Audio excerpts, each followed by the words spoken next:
সালমান খানকে চিনতেই পারলেন না বিশ্বের সেরা ফুটবলার ক্রিস্টিয়ানো রোনালদো। সম্প্রতি সৌদি আরবে ঠিক এমনই একটা ঘটনা ঘটেছে। তো কি অবস্থা, কেমন আছেন? আমি প্রিয়ামা সবুজ, আর আজকে আলোচনা করবো বলিউডের ভাইজান সালমানকে চিনতেই পারলো না রোনালদো এই বিষয়টি নিয়ে। সম্প্রতি সৌদি আরবের রিয়াদে একটি বক্সিং ম্যাচের আয়োজন করা হয়েছিল। সেই ম্যাচে রোনালদো ও সালমান খান ছাড়াও হাই ভোল্টেজ বক্সিং ম্যাচ দেখতে হাজির হয়েছিলেন দেশ বিদেশের অনুরাগীরাও।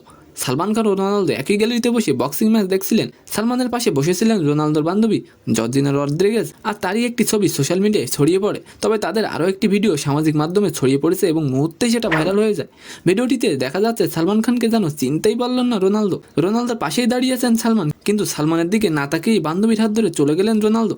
তারপর রোনালদো ব্রাজিলিয়ান কিংবদন্তি রোনালদো নাজারির সঙ্গে হাত মেলান এবং জড়িয়ে ধরেন। তবে সালমান খানের সঙ্গে কুশল বিনিময় না করেই চলে যায় রোনালদো। আর এই বিষয় নিয়ে অনেকেই অনেক রকম মত প্রকাশ করেছেন। তো আপনিও চাইলে আপনার গুরুত্বপূর্ণ মতামতটি অবশ্যই কমেন্ট করতে পারবেন। তো আজকের ভিডিওটি কেমন লাগলো অবশ্যই কমেন্ট বক্সে জানাবেন। আর ভিডিওটি যদি ভালো লাগে অবশ্যই একটি লাইক দিয়ে আমাদের চ্যানেলটিকে সাবস্ক্রাইব করে দিবেন। ধন্যবাদ।